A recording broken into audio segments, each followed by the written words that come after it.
Psoriasis ह्या आजाराचं कोणतं स्पेसिफिक कारण नाही, पण काही ट्रिगर फॅक्टर्समुळे अचानक हा आजार आपल्याला उद्भवलेला दिसतो. पहिलं सोरायसिसचं कारण आहे अनुवंशिकता.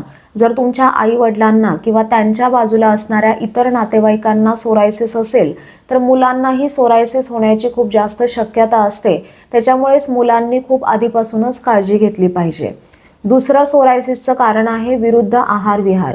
जर चुकीचं खाणं पिणं वागणं तुमचं बऱ्याच काळापासून असेल तरी ते सोरायसिसचं कारण ठरू शकतं.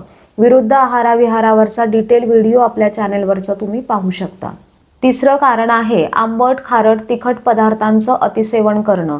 जसं लोणची, पापड, खारवलेले मासे, मसालेदार पदार्थ जास्त प्रमाणात खाणं. पचायला जड असणारे पदार्थ जसं दूध, दुधाचे पदार्थ, उडीद डाळ, बेकरीचे पदार्थ, मैद्याचे पदार्थ, मांसाहार यांचं अतिसेवन केल्यानंतर पचनावरती ताण येतो. अपचन, अजीर्णासारख्या समस्या निर्माण होतात. शरीरात आम तयार होतो, टॉक्झिन्स तयार होतात आणि त्वचाविकार वाढतात.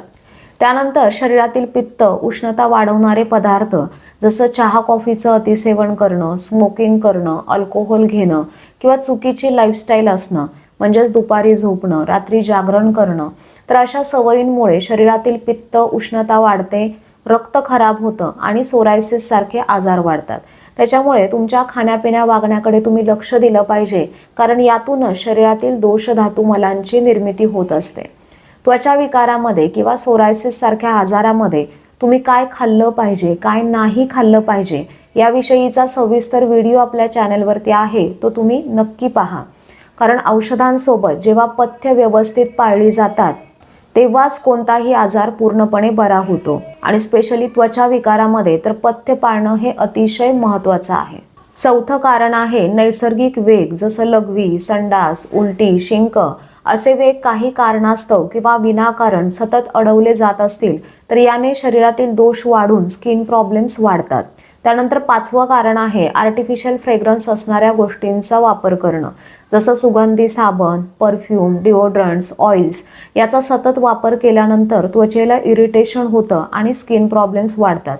त्याच्यामुळे आर्टिफिशियल फ्रेग्रन्स असणाऱ्या गोष्टींचा वापर करू नका. सहावं सोरायसिसचं कारण आहे मानसिक असंतुलन. सतत मानसिक ताण, चिंता, राग, दुःख, भीती मनामध्ये असेल तरी याने शरीरातील दोष बिघडून शारीरिक स्वास्थ्य बिघडून सोरायसिसची लक्षणं वाढतात. त्याच्यामुळे शारीरिक स्वास्थ्यासोबत मानसिक स्वास्थ्य जपणं ही खूप महत्त्वाचं आहे. तर ही सोरायसिसची 6 महत्त्वाची कारणं, ट्रिगर फॅक्टर्स असं आपण त्याला म्हणू शकतो.